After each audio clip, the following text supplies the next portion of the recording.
할렐루야.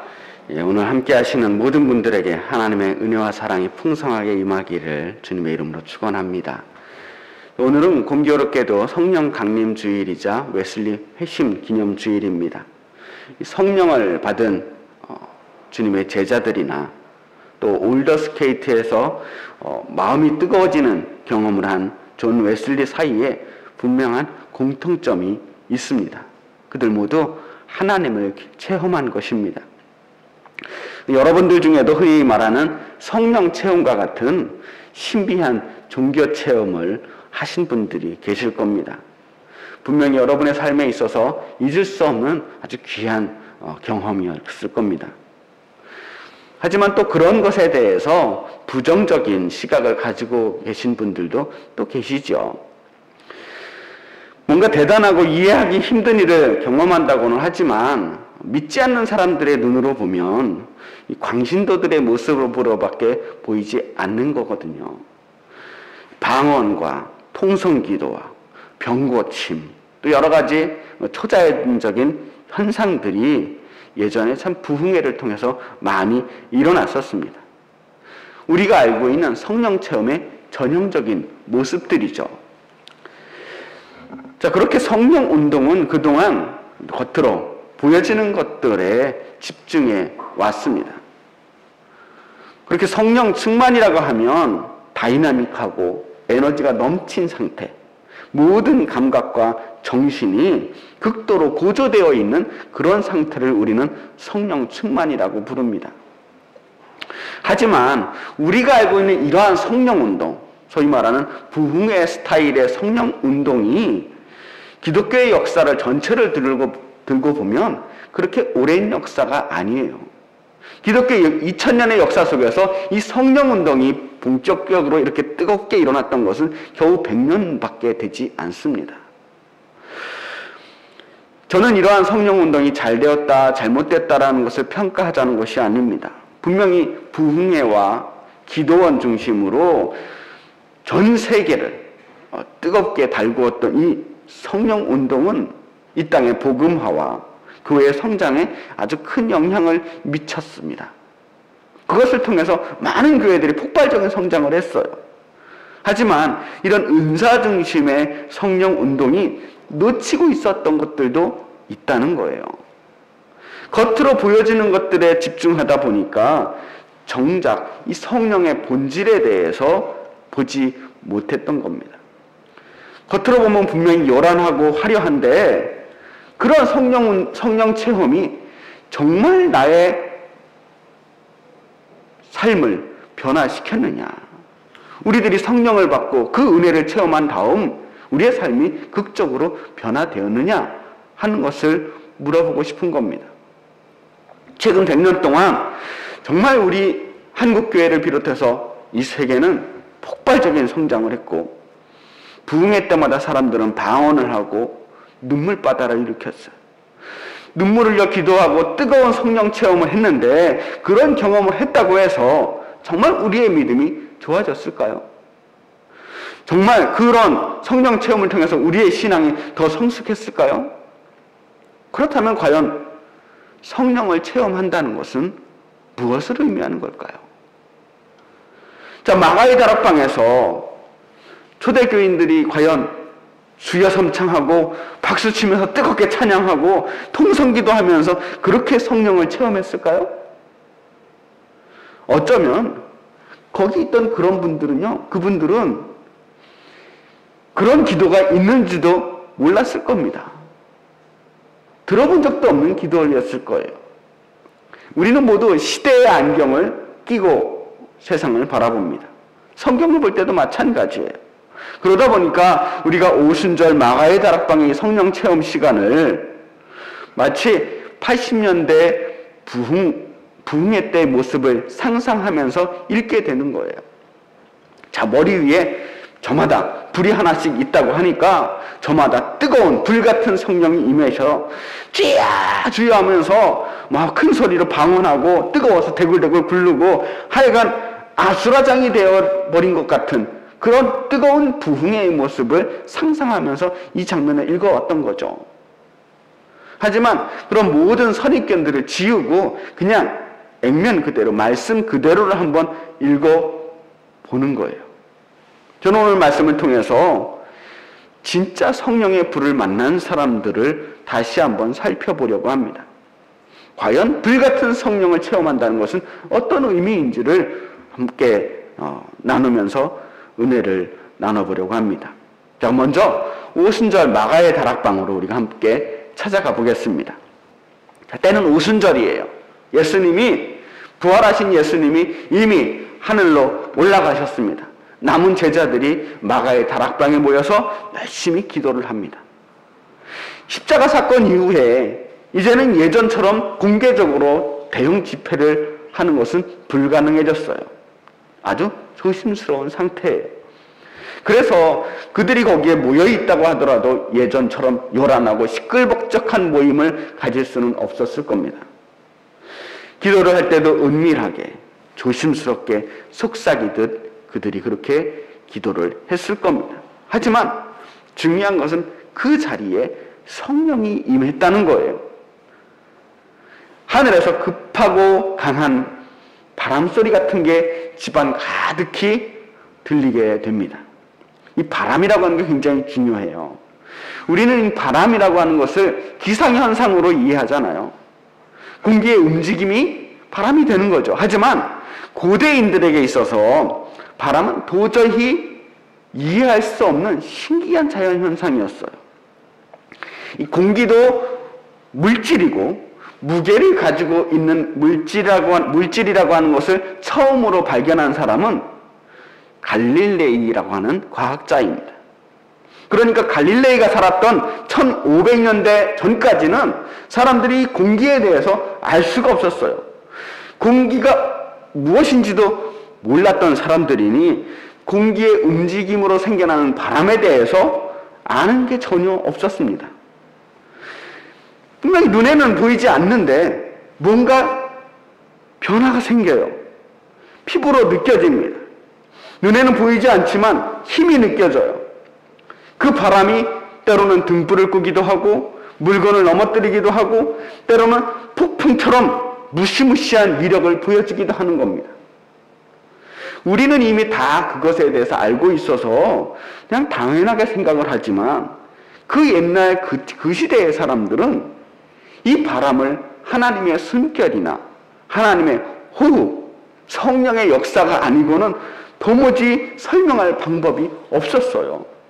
그래서 히브리어로 바람이라고 하는 말은 호흡, 성령, 숨결 다 같은 단어 루아흐라고 하는 말로 사용하고 있는 것입니다. 그러니까 이 성령이 나타날 때 바람이 불었다라고 하는 것은 아주 중요한 상징을 담고 있는 거예요. 하나님이 나타나셨다는 거예요. 그리고 그 다음에는 불의 혀처럼 갈라지는 것들, 성령의 불이 마가의 다락방에 있던 모든 제자들의 머리마다 하나씩 임하게 됩니다. 이것이 사도행전에서 말하고 있는 성령의 첫 번째 임재 사건입니다. 난생 처음 성령의 임재를 본 사람들은 그것을 뭐라고 표현할 수가 없어서 마치 술 취한 사람들 같았다라고 말합니다. 갑자기 이 사람들이 방언을 하기 시작하는 거예요. 알아듣지 못하는 말을 하고 알아듣지 못하는 행동을 하는데 마치 술 취한 사람 같았다라고 말해요. 그것도 새술에 취한 사람 같았다. 이 포도 농사를 짓는 지중해 근방의 사람들은 포도를 수확하면 큰 잔치를 벌입니다. 큰 잔치를 벌이고 거기서 술을 만들어서 술을 먹어요. 노아의 홍수가 끝난 다음 노아가 열심히 포도 농사를 지은 다음에 파티를 하죠. 그리고 술을 얼마나 많이 마셨는지 인사불성이 돼서 옷을 다 벗고 잘 정도로 진탕 마시게 됩니다. 그 당시에 풍습이에요. 그러니까 이 새술에 취한 사람이다라고 하는 것은 그 정도로 아주 정신 못 차릴 정도로 아주 듬뿍 취한 상태를 말하고 있는 거예요. 성령에 임한 제자들의 모습이 마치 그렇게 새술에 취한 것처럼 취해 보였다. 이 제자들이 방언을 하거든요. 방언이라고 하는 것이 요즘 우리들이 말하는 그러한 방언과 달라요. 외국어를 하는 겁니다. 정말 다른 언어를 이야기하는 거예요. 이스라엘에서 태어나서 한 번도 밖을 벗어나 본 적이 없고 제대로 된 교육을 받지 못했던 그러한 평범한 사람들이 어느 날 갑자기 외국어를 말하는 거예요. 학교도 다니지 않았던 사람이 유창한 발음으로 영어를 하는 것과 마찬가지예요. 그냥 방언을 받으려면 저도 영어 방언 같은 거 받았으면 참 좋겠다 싶을 때가 있었습니다. 하여튼 저 사람이 언제 저 나라 말을 배웠지? 저 사람이 언제 저 헬라어를 저렇게 잘했지? 너무 신기한 일이 일어난 거예요. 왜 이 사람이 이렇게 외국어를 잘하는지 알 수가 없어요. 더군다나 그게 무슨 나라 말인지도 모르는 그런 말을 하게 되면 이건 말로 들리는 것이 아니라 그냥 횡설수설하는 말로, 그냥 오늘 우리가 말하는 그런 이상한 언어들로 들리게 되는 거죠. 술 먹고 너무 술을 먹어서 이 사람들이 혀가 다 꼬였구나. 오늘 우리가 방언을 이야기할 때 방언이 마치 성령 임재의 표상인 것처럼, 가장 큰 특징인 것처럼 이야기하지만 오순절 사건의 핵심은 방언이 아니에요. 방언은 성령 임재의 본질이 아닙니다. 성령이 임재한다라고 하는 것은 성령에 취하는 거예요. 지금까지는 내가 말하고 싶은 대로 말하고 내가 하고 싶은 대로 행동하고 가고 싶은 곳을 갔다고 한다면 이제 성령에 취한 사람들은 말하고 싶은 대로 말하는 게 아니에요. 방언이라고 하는 게 내가 지금부터 방언 말해야지 하고 말한다면 그건 방언 아니에요. 자기도 모르게 내가 말을 하고 있는데 나도 모르게 터지는 게 방언입니다. 왜 하나님께서 그들에게 방언을 주시냐?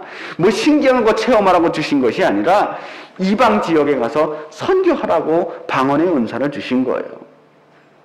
그러니 선교의 사명이 없는 우리들이 이방인의 말을 갑자기 방언으로 얻게 된다면 그거 어쩌면 우리가 선교하라고 하는 명령일지도 모릅니다. 또 그래서 그런 외국어 방언을 받지 못하는 것에 대해서 섭섭해할 이유도 없다는 거예요. 사명을 주시기 위해서 하나님이 주신 은사예요.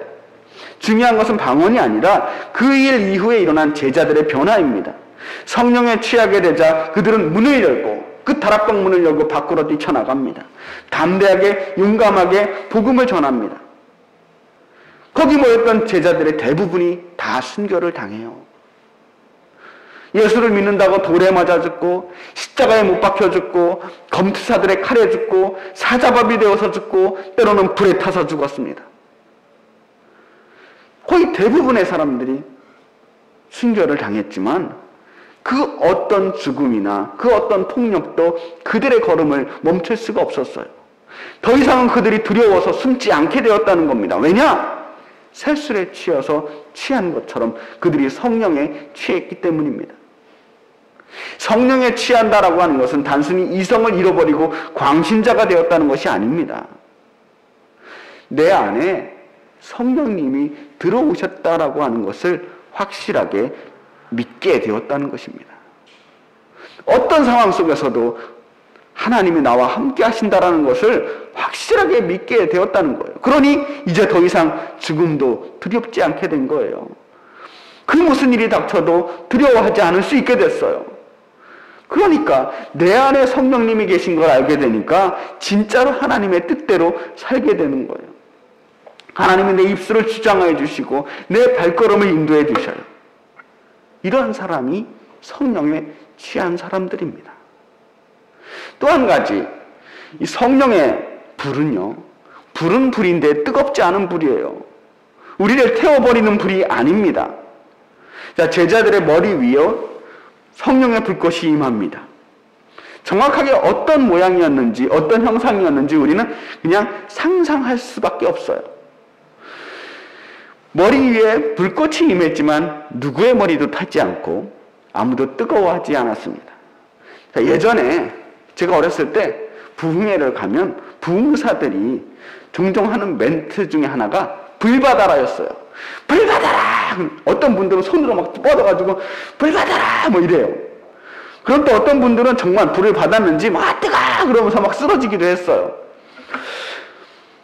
근데 어린 마음에 너무 신기했거든요. 때로는 아주 충격적이기도 했습니다. 정말 저게 가능한가? 정말 뜨거울까? 근데 나중에 제가 성경을 읽어보니까 아무리 성경을 읽어보아도 성경에서는 성령의 불이 그렇게 뜨겁다는 내용이 없어요. 성령의 불은 우리를 뜨겁게 만들어주는 그런 불이 아니었습니다. 성령의 불은 사람을 태워버리는 것이 아니라 우리를 파괴하고 고통스럽게 만드는 것이 아니라 우리를 열정의 사람으로 만들어주는 그런 불이었습니다. 곧 우리를 집어삼킬 것 같기도 하고 태워버릴 것 같기도 하지만 그 성령의 불이 우리를 살아있는 사람으로, 생동감 있는 사람으로, 에너지 넘치는 사람으로 만들어주는 거예요.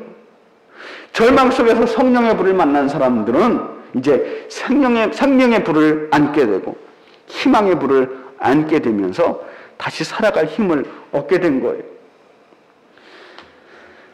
여러분, 혹시 떨기나무 보신 적 있으십니까? 떨기나무를 저도 본 적이 없는데요. 찾아보니까 가시가 있고요.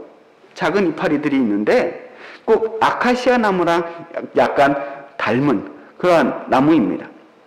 실제로 아카시아 나무과라고 해요. 근데 원래 이 떨기나무는 불이 붙으면 금방 타서 사그러지는 그런 나무라고 합니다. 잘 나가던 파라오의 왕자 모세가 어느 날 사람을 죽이고 쫓기는 신세가 됩니다. 그래서 광야로 숨어 들어가서 양을 치면서 은둔 생활한 지 40년이 되었어요. 그러던 어느 날 광야에서 불이 붙어있는 떨기나무 한 그루를 보게 됩니다. 근데 그 불이 붙은 떨기나무가 불은 활활 타오르는데 얘가 타서 없어지지 않아요. 너무나 신기한 광경입니다. 모세는 그 광경을 가까이 보기 위해 떨기나무 가까이로 찾아갑니다. 그리고 그 떨기나무를 보았을 때 모세는 마침내 도망자의 신세에서 벗어날 수 있게 됩니다. 그 떨기나무 앞에서 새로운 소망, 이스라엘을 해방시키고 구원할 수 있다라고 하는 새로운 희망을 꿈꾸게 됩니다.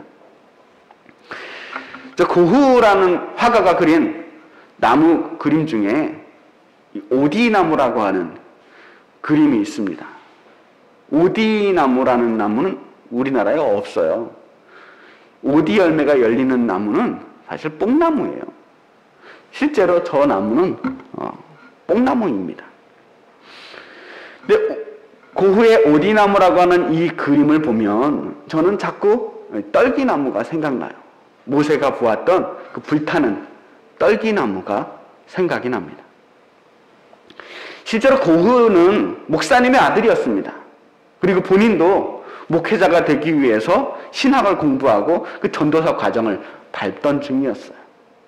그러다가 어떤 우여곡절 끝에 목회를 포기하고 화가의 길을 가게 되는데, 목회를 포기하고 화가의 길을 갔지만 그의 마음속에 여전히 하나님에 대한 뜨거운 열정이 있었어요. 그래서 고흐의 그림을 보면 그 안에 성경의 메시지들이 많이 녹아있는 것을 볼 수가 있습니다. 고흐는 어쩌면 이 오디나무라고 하는 그림을 그리면서 자신을 이 절망의 구렁텅이에서 건져낼 하나님을 간절히 찾고 있었는지도 모릅니다. 그런데 왜 하필이면 떨기나무가 아니라 오디나무였을까? 무슨 나무였는지가 중요한 게 아니에요. 떨기나무가 아니더라도 상관없습니다. 오디나무든 은행나무든 혹은 길가에 핀 민들레든 가로수에 심겨져 있는 플라타너스든 지금 그것이 어디가 되었든 상관없다는 거예요.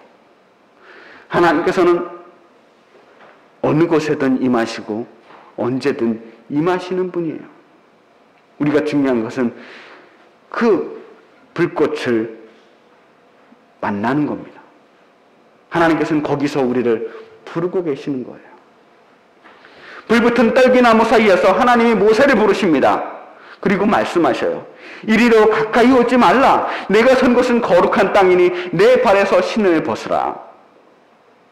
하나님의 불이 임하면 그곳이, 우리가 서 있는 바로 그곳이 거룩한 곳이 됩니다. 하나님의 불이 모든 것을 깨끗하게 만들어 주셔요. 거룩하고 성결하게 만들어 주십니다. 하나님께서 이사야 선지자를 부르실 때 이사야는 그 하나님을 감당할 수가 없어서 너무나 두려워하면서 나는 입술이 부정한 죄인입니다. 주여 나를 떠나주시옵소서라고 고백합니다. 그때 천사가 성전 제단에서 숯불을 건져서 숯불을 입술에 댑니다. 이 시뻘겋게 달궈진 숯불을 입술에 대면 얼마나 뜨겁겠습니까? 상상하고 싶지도 않아요. 아주 끔찍하게 고통스러울 겁니다. 그런데 그렇지 않았어요. 화상으로 입술이 다 익어버렸을 줄 알았는데 이사야는 아무렇지 않게 말을 합니다. 천사가 말합니다. 보라! 주님께서 말하시기를 보라, 이것이 내 입에 닿았으니 내 악이 제하여졌고 내 죄가 사하여졌느니라.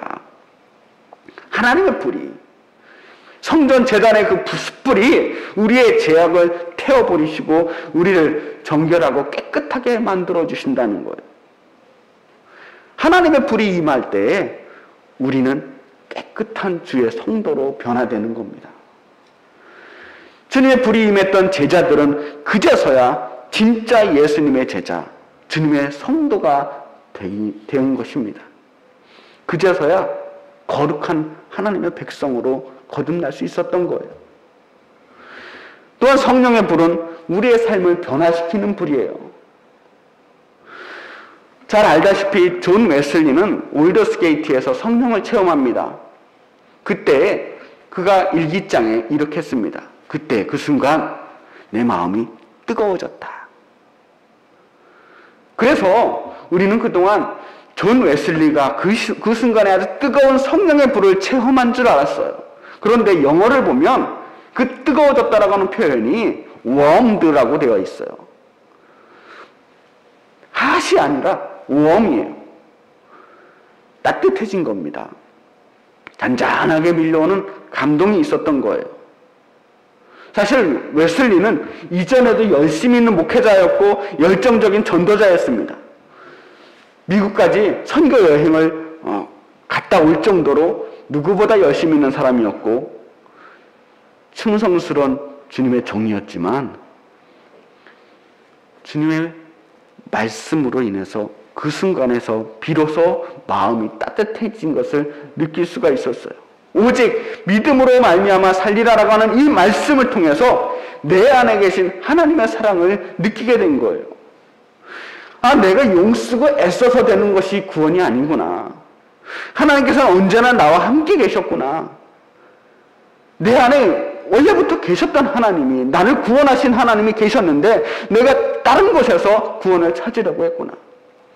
그때부터, 그 따뜻해진 순간부터 인생이 달라졌어요. 그게 웨슬리의 회심입니다. 이리로 가까이 오지 말라. 내가 선 곳은 거룩한 땅이니 내 발에서 신을 벗으라. 거룩한 땅에서는 신발을 벗어야 돼요. 성령을 만나면 우리는 신발을 벗어야 됩니다. 우리가 취업을 할 때 이력서를 쓰죠. 이력서라고 하는 말, 여기서 이력서라고 하는 말에서 이는 신발이라고 하는 것을 의미하는 말이에요. 신발에서 뜻이 변해서 나중에 밟다라고 하는 뜻을 가지게 되었다고 합니다. 그리고 역자는 지내의 역자예요. 그러니까 신발이 밟고 지나온 역사.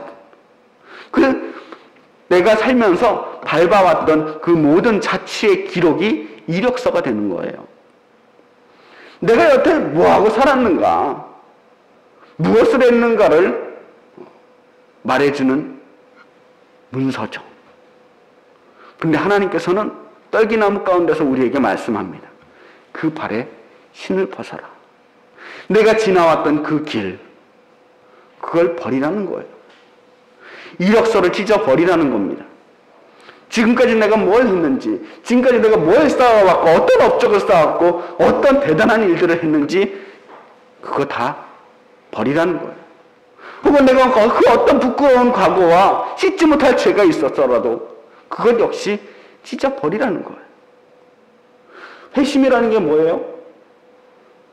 지금까지 신고 있었던 신발을 벗어버리는 겁니다. 지금까지 내가 의지했던 그 신발을, 내가 살고 있던 방식, 내가 믿고 있던 그 알량한 것들을 다 벗어버리고 하나님 앞에 맨발로 서는 게 회심입니다. 내가 지금처럼 이렇게 살아서는 안 되겠구나. 지금처럼 살다가 내가 큰일 나겠구나. 그리고 맨발로 서는 거예요. 거기서부터 다시 시작하는 겁니다. 하나님 앞에서 우리가 뭘 내세울 수 있겠어요?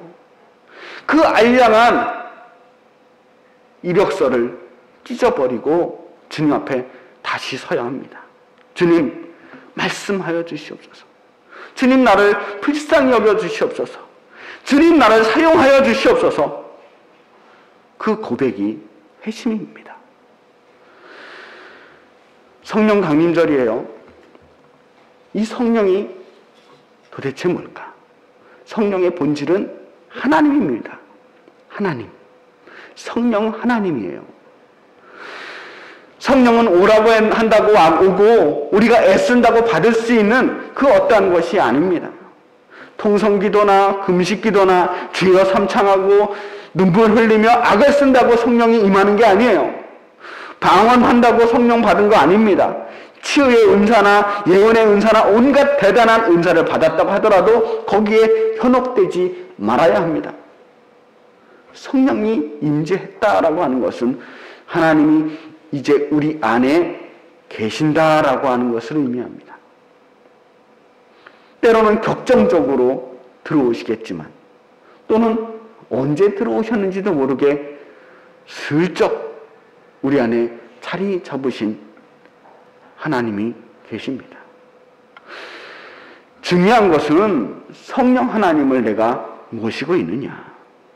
지금 내 안에 계셔서 나를 구원하시고 나를 살아있게 만들고 내가 일하게 만드는 그 에너지의 원동력, 성령 하나님을 내가 믿고 있느냐 하는 것입니다. 여러분은 성령의 불을 만났습니까? 기억이 나지 않습니까? 아직도 나는 확신이 없습니까? 성령의 불은 이미 우리 위에 위에서 불타오르고 있습니다. 우리는 눈치채지 못했지만 우리 한 사람 한 사람의 머리 위에 이미 불같은 성령이 계시다는 거예요. 그냥 알아차리기만 하면 돼요. 이미 하나님께서 내 안에 하나님이 계시고 내 곁에 성령님이 계셔서 나를 여태까지 인도해 주셨다라고 하는 것을 믿으시기 바랍니다. 멀리서 찾지 마시고 발 동동 구르며 그렇게 애타게 찾지 않으셔도 됩니다. 조용히 눈을 감고 주님을 맞아들이시기 바랍니다. 길을 걷다가 길가에서도 주님을 만납니다. 삶의 어느 골목에서든 우리는 주님을 만날 수 있습니다. 영성이라고 하는 것은 화려한 은사도 아니고 오래 기도한다고 영성이 깊은 것도 아닙니다. 거짓된 거룩함과 번드르르하고 가식적인 단어들에 속지 마세요. 진정한 영성은 우리를 그리스도를 닮은 사람으로 변화시키는 것입니다. 우리 안에 있는 하나님의 형상이 드러나도록 우리를 조금씩 다듬어 가주시는 거예요. 그것이 영성입니다. 이 광야 같은 세상, 어쩌면 모세처럼 도망자로 살아가는 저 120명의 제자들처럼 숨어 지내야 하는 우리의 이 척박한 삶 속에서 우리는 불같은 성령님을 만나야 합니다. 저 떨기나무 가운데서 우리를 부르시는 성령님, 우리 머리 위에 임하셔서 우리를 바라보시는 그 성령님을 만나야 합니다. 불같은 성령님이 우리와 함께 계셔서 우리에게 열정을 주시고, 바람 같은 성령이 우리와 함께 계셔서 우리에게 호흡을 주십니다. 우리 위에서 타오르는 불길이, 우리의 성령님이 우리의 삶을 환하게 비춰주십니다.